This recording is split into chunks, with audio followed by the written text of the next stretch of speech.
Black Mirror, Season 3, Episode 2, Playtest. Welcome back to another Floppylegss YouTube video. We're going into another Black Mirror review. We're going through each episode, each day as it comes. Check out the other videos as well, why not? And drop a sub while you're at it.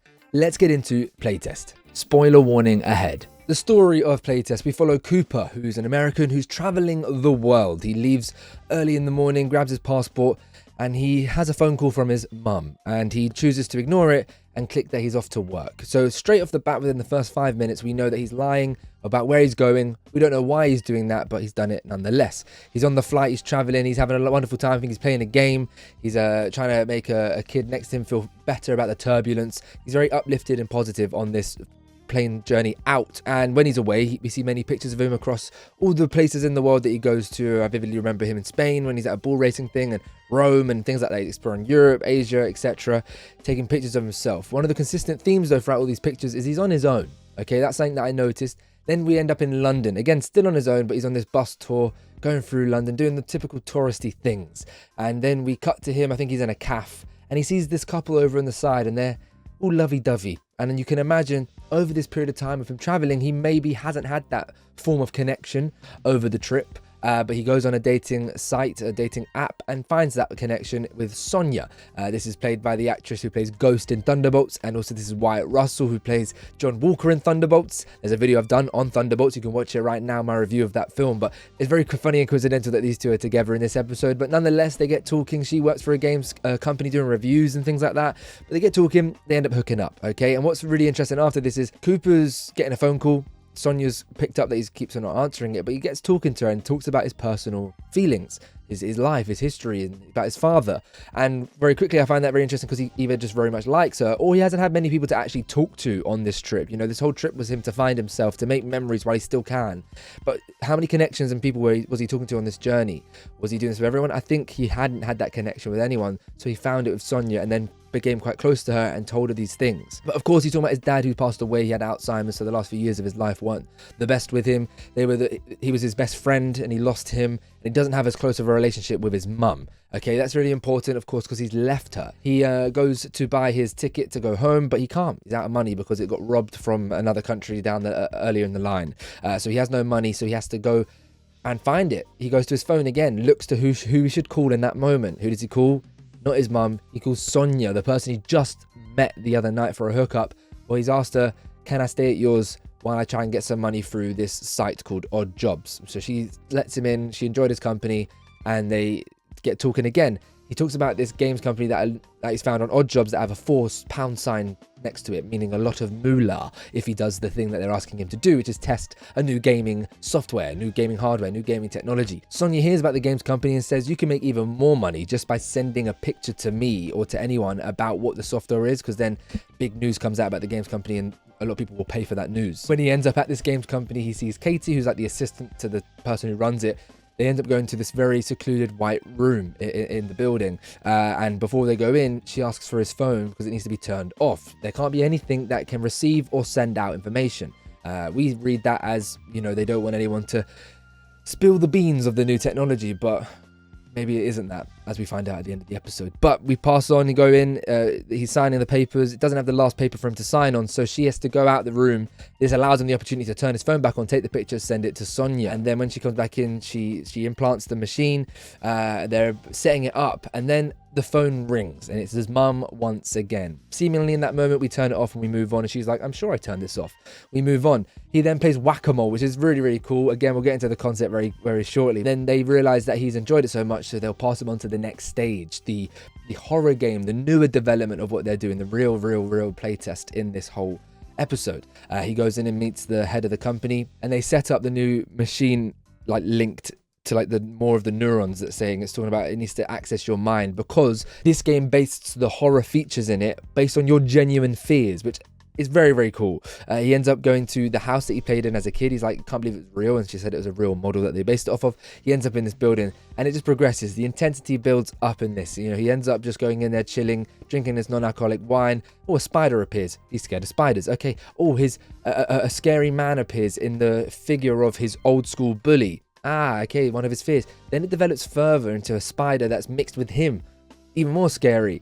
And he's still able to deal with it. And then it progresses even more because then the door starts banging and the connection to his ear fades away. The door starts banging. It's Sonya, and it ain't this like translucent thing. It's a real being. It's Sonya. She's physically there. It's actually Sonya.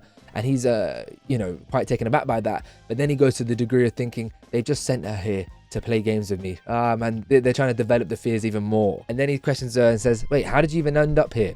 Find your friends. I don't even have my phone on me. Her face shifts and she implies that she was the one who cloned his cards and ruined it for him so he couldn't get home, was the one who sent him on this path to go to this place, grabs a knife and then stabs him in the back. Okay, that fear right there being presented to us as his trust issues. He has massive trust issues in this episode and as a character. Again, we'll get onto that shortly. You know how we do this. Story, concept, characters, twist. And he finds out that Sonya was actually part of the manipulation, part of the mind games of this game and this chip. I find it interesting that they called it we're implanting the mushroom. Later down the line, or previously, there was an egg that they planted in. What is it with all these names of the things that they're planting in? I don't get it, based off food. He then has enough. He wants to get out of the game. He's had it. He's lost it. He gets a connection back with Katie in the earpiece, which I think is a very ironic thing within this episode. When he gets the earpiece, he's very much wanting it. He's very much needing it. He's very much wanting that communication, that call to someone in his ear. And the irony there is, why has he been ignoring the calls to his mum if he relishes that communication through his ear? Do you know what I mean? It's like a little subtle link there. Did I make that up? Let me know if you agree. And she says you need to get to the extraction point. Already sounds a little bit disbelieving. Remember, this is the second time I watched it. And he has to go upstairs and he's very scared of the long corridor. But what he's more scared of is the end room. He knows that it's going to base something off his mum. He's not scared of his mum per se, I don't think. He's scared of the conversation he has to have with his mum because of how long he's been away for. Remember, she's been calling him the whole trip. Like, she called him in the house when he was with Sonya. She called in London. That was the last bit of his trip that he's probably been away for months. So she's been calling the whole time. He's been ignoring the whole time. So he's fearful of that conversation he has to have with her. He's very fearful of it. So he enters this room. It turns out to be another trick. And then the final fear plays out before our very eyes. It was him getting Alzheimer's, him forgetting his memories, forgetting himself, forgetting everything, which is what that horrific disease does. And that was the most harrowing scene because, again, we don't know if that's now reality, because then Katie and the production company guy comes in and they're basically saying how sorry they are that this has happened. They can't stop it. And he screams, stop, but then bang, we finally exit this mind game. We're in the real world again, as so we believe. And we find out that little mushroom being put in was only there for 1 second. Okay, then he's like told, we're so sorry that happened, that was too much, your brain connected to it too quickly, all these things. It is a playtest, so there's going to be issues, there's going to be teething problems and things like that, so we understand that. He leaves, he goes home, we see him on the plane. This time on the plane, he's a very different vibe on the way out. On this way, it says, please turn off your electronic devices. He ain't got anything on. He doesn't want anything to do with the electronic devices anymore. He's a bit more somber, but then he sees the house and he lets out a positive sigh. He's happy to be home. He's happy for it to be over. He's ready to face that conversation with his mother. You know, he sees the staircase that he was previously scared of in the game. He's happy to go up it. He takes a little bit of a breath. He goes up it. He opens the door, and one of the most gut-wrenching moments in all of Black Mirror for me was when his mum stands there. She gets up and she seems to be aware of him being there, looks at him, and then just turns to the phone. And she says, I have to call Cooper. And then instantly you think, she's got Alzheimer's. She's got something wrong with her. This whole duration of him being away has caused so much stress and trauma to her that she's, triggered maybe a predisposition, and she's going down the same path as his father, which is already horrific in a story in itself. And you can see him, there's a moment where he looks down and he looks back up and he's like, I feel like you can see in Wyatt Russell's acting that he's like portraying this horrific realization, oh, I've caused this. This is my fault. And she's like adamant, I need to call him. Where's Cooper? Which is what we can fathom that she's been doing for the last multiple months with him traveling.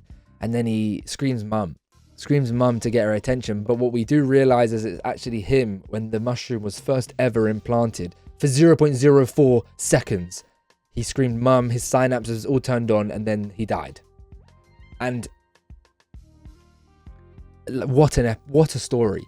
Because you follow this guy, just a typical traveling tourist, whatever, probably well off, but he's dealing with so much, and in that he forgot about the most important thing was keeping that connection with his mum going, and at the end of it all, you know, when he dies and they write in the details on the sheet of like what happened in this test, they say reason for the incident, you know, obviously the phone call, and last thing that was said, called mum. And like that whole episode was all about the fact that he didn't call her, and the last thing he did in his peakest moment of fear maybe was call for her. Not on the phone, but physically call for her. Because when, you know, first of all, you got the idea of when you're really fearful, you know, you call for your mum, mummy, you know, you call for your mum when you're a kid, you know. And then in this moment, in his peak moment of fear, in his peak moment, in his most distressed moment, it's what he done. He called for his mum.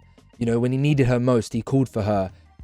When he ignored her for so long, it was too little too late. And I actually think the message within this episode is a few things, but one of the main things is you've got to contact and talk to people while you still can. You never know what's around the corner. You don't know if it's going to be an Alzheimer's or a horror test that goes wrong. Do you know what I mean? You might get hit by a car. I don't know what it is, but when you've got the opportunity to talk to someone, to converse with them while they're still here, while you're still here, while you're still able to, you should do it. Especially in the extreme scenario if you're traveling for 3 months, 4 months.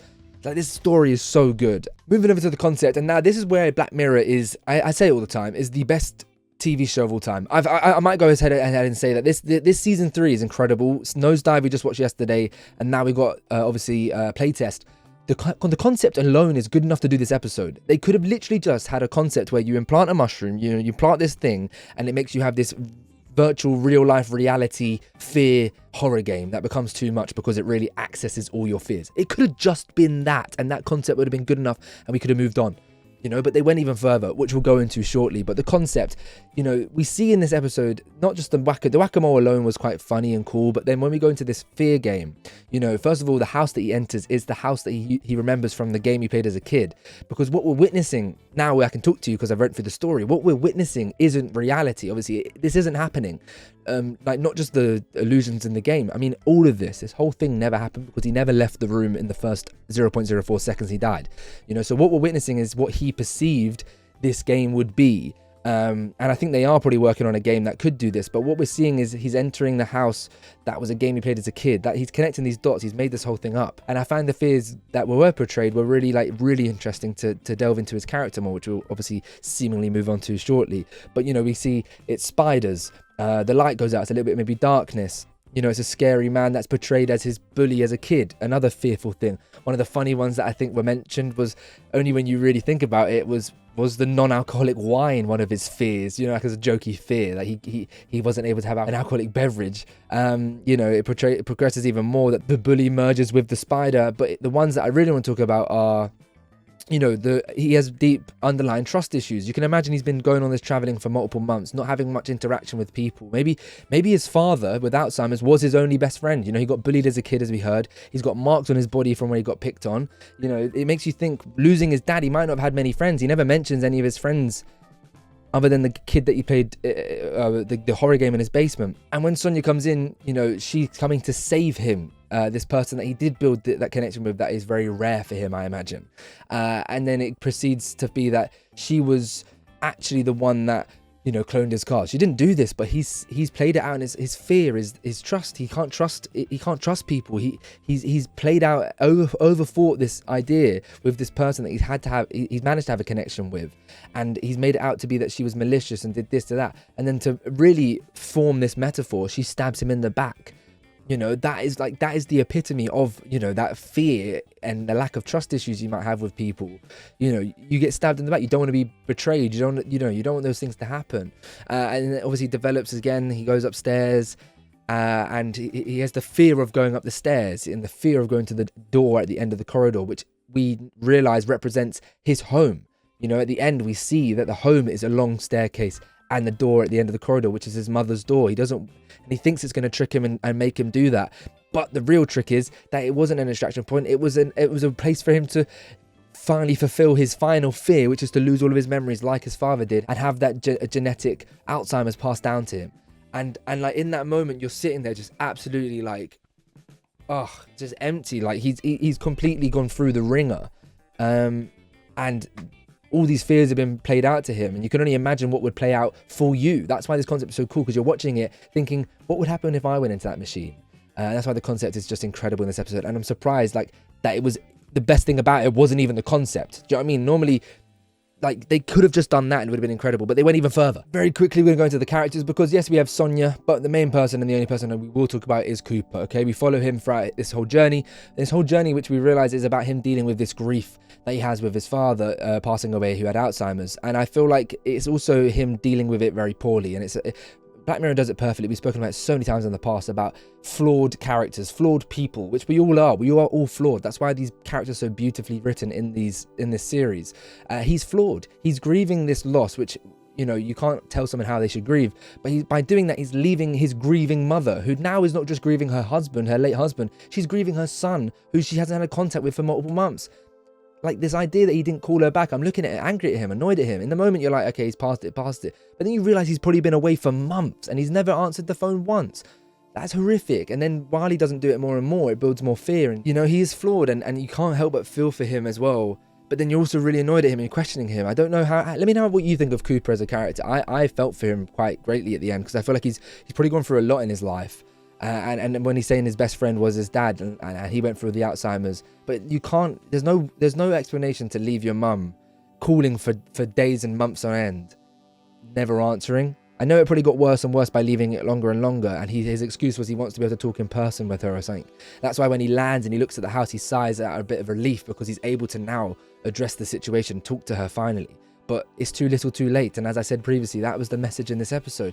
Talk to the people while you still can. Like, as much as a lot of things in this episode talk about, a lot of Black Mirror talk about the negatives of the Black Mirror, there's also positives that you can be in London or Rome or Asia, whatever, and still contact those loved ones. Do you know what I mean? I think that's also a little subtle reference in there as well. Moving over to the twist, and this is what makes this episode go from this level to, I believe, this level. And I'll go tell you my score out of 10 very shortly, but when did the rabbit hole end? We're constantly just going into this hat to that. Like, where are we? What's real anymore? We don't know. He doesn't know, more importantly. And he's really, really, really rock bottom at the end of this episode. Well, quite literally rock bottom at the end of he's underground. He's 6 feet under. No, I'm talking about at the end of the episode while he's still in the game, okay? He's at rock bottom because he's gone through every single fear possible. And the twists were, are we done? Are we out of the game? And we as the audience don't know what's real anymore.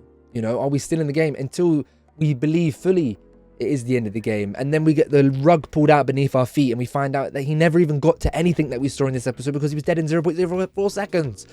It's unreal. It's unreal because even though he never made it through those fearful house, even though he didn't make it there, we still learned so much about him and about a cool concept. Like, there's so much important stuff about exploring that makes us feel for him even more at the end. You know, if he was just this tourist that went to this machine, playtest, and died in 0.04 seconds, you'd feel something, but you wouldn't be as distraught as what we went through with him. Like the twist of when Sonya comes there and she's telling him to leave, like, this is dangerous, you need to get out. But he's so enthralled into the game that he doesn't even pay attention to her being there. That's also like, we're watching it, we're like, no, she's real. Like, what are you doing? Like, get out. You know, this isn't a game anymore.